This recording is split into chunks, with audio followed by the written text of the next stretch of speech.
पाकिस्तान में स्मार्टफोन्स की कीमतों में नुमायां कमी। पाकिस्तान में स्मार्टफोन्स बनाने वाली तमाम मुल्की और गैर मुल्की कंपनियों ने 20 से ज़ायद सेलफोन मॉडल्स में 400 रुपए से लेकर 10,000 रुपए तक की कमी कर दी है।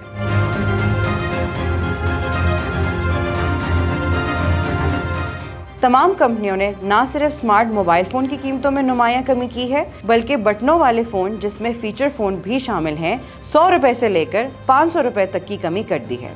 अब आप सोच रहे होंगे कि एकदम से कीमतों में इतनी कमी कैसे और क्यों आ गई, तो हम आपको बताते चलें कि इसकी ये वजह है कि मोबाइल फ़ोन कंपनियों की सेल्स टारगेट पूरी नहीं हो रही, जिसकी वजह से कीमतों में नुमायां कमी की जा रही है, जबकि पाकिस्तान में मोबाइल फ़ोन ज़्यादा तादाद में बनाए जा रहे हैं।